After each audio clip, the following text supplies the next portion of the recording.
اور کام کرنے والوں کے لیے ترقیات کے بہت زیادہ دروازے کھول دیے جاتے ہیں۔ جن حالات انحطاط دین سے ہم گزر رہے ہیں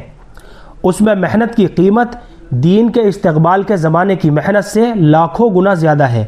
خصوصاً رمضان المبارک کے زمانے میں، جس میں حق تعالی شانہ کی طرف سے ہدایت کی تقسیم کا غیبی نظام قائم کیا جاتا ہے۔ شیاطین بند کر دیے جاتے ہیں جو کہ ہدایت سے ہٹانے کے لیے غیبی طاقتیں ہیں، فرشتے پھیلا دیے جاتے ہیں جو کہ ہدایت کی طرف بلانے والی غیبی طاقتیں ہیں۔ وہ مبارک روحانیت نور والی وحی لانے والے فرشتے حضرت جبرائیل علیہ السلام جن کے گھوڑے کی ٹاپ تک کی روحانیت سے ریت پر سبزہ پیدا ہو جائے،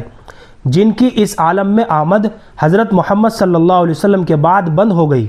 اور ان کی والی برکت سے اہل عالم محروم ہو گئے، اس مبارک مہینے میں ان کی آمد بھی اس سرزمین پر کی جاتی ہے۔ گویا ان کی نسبت والی برکات کے دروازے کھول دیے جاتے ہیں، جنت کے دروازے کھول دیے جاتے ہیں اور حوروں کو سجایا جاتا ہے، اور دوزخ کے دروازے بند کر دیے جاتے ہیں۔ خیر کی طرف پکار اور شر سے روکنے کی آوازیں ہر طرف بلند کرائی جاتی ہے، اور تھوڑا سا بھی متوجہ ہونے والوں کو بھی ہدایت سے نواز دیا جاتا ہے۔ اب اگر اس محنت کے میدان کو، جس پر ہدایت کا فیضان ہادی کی ذات عالی سے اپنی مخلوق کے لیے عمومی طور پر ہوتا ہے، ایسے مبارک مہینے میں قائم کیا جائے جس میں ساری امت محمدیہ مرحومہ کے لیے ہدایت کی تقسیم کا عام نظام قائم کیا جاتا ہے اور امت میں دین کی طرف رجوع کی عمومی شکلیں قائم کی جاتی ہیں،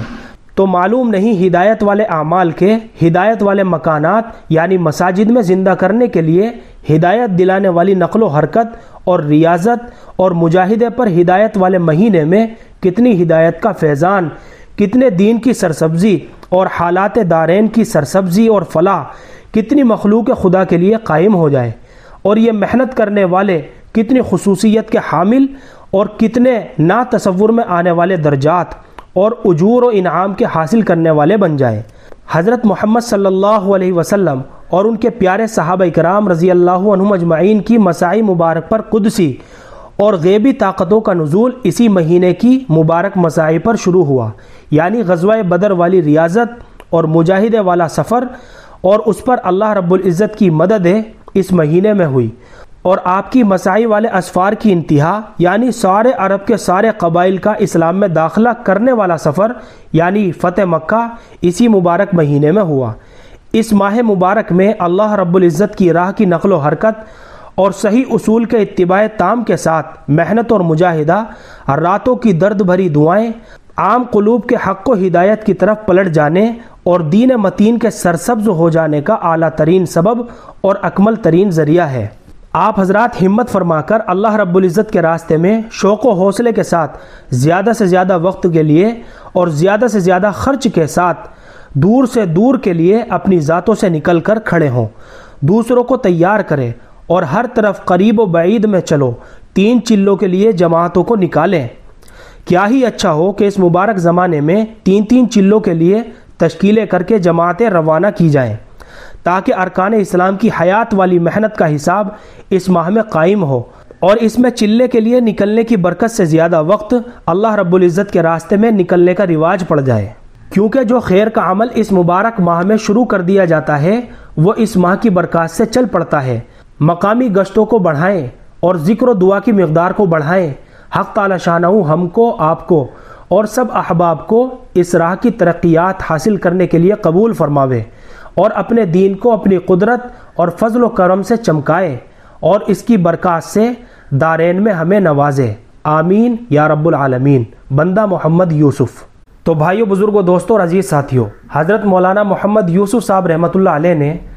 رمضان المبارک میں مساجد کو اعمال سے آباد کرنے کی ترغیب دی ہے، اور اس بات کی اہمیت بھی بتلائی ہے، اس لیے کہ یہ ماہ مبارک دعوت اور عبادت کو جمع کرنے کا مہینہ ہے۔ خروج ہر حال میں مقدم ہے، اس لیے حضرت مولانا محمد یوسف صاحب رحمۃ اللہ علیہ شعبان، رمضان، ذی قعدہ اور ذی الحجہ میں بڑے اہتمام کے ساتھ اللہ کے راستے میں پھرنے کی تشکیل فرمایا کرتے تھے۔ لہذا خروج اور مقام پہ مساجد کو اعمال سے آباد کیا جائے، اس لیے کہ اس ماہ مبارک میں عمومی طور پر لوگوں کے دلوں کے اندر ایک رقت ہوا کرتی ہے، اس لیے زیادہ سے زیادہ اوقات مسجد کو دیے جائیں، جس میں دعوت تعلیم کے حلقے قائم کیے جائیں اور ذکر و عبادت کے اندر اشتغال کو بڑھایا جائے، جس کا بہترین ذریعہ عشرہ اخیرہ کا اعتکاف ہے۔ اللہ رب العزت نے عبادت کے جو طریقے مقرر فرمائے ہیں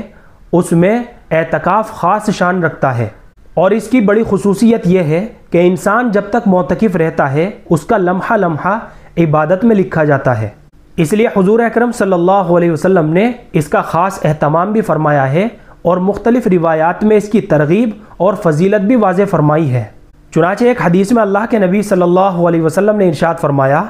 کہ جو بندہ اللہ رب العزت کی خوشنودی کے لیے ایک دن کا اعتکاف کرے گا تو اللہ رب العزت اس کے اور جہنم کے درمیان 3 خندقوں کو آڑ بنا دیں گے، جن کے درمیان کی مسافت آسمان اور زمین کے درمیان کی مسافت سے بھی زیادہ ہوگی۔ لہذا اس مبارک عمل کے ذریعے سے دعوت، تعلیم اور عبادت کو امت کے درمیان وجود میں لانا ہے۔ اللہ رب العزت ہم سب کو اس مبارک مہینے کی قدردانی کرنے کی توفیق نصیب فرمائے۔ فقط واللہ اعلم۔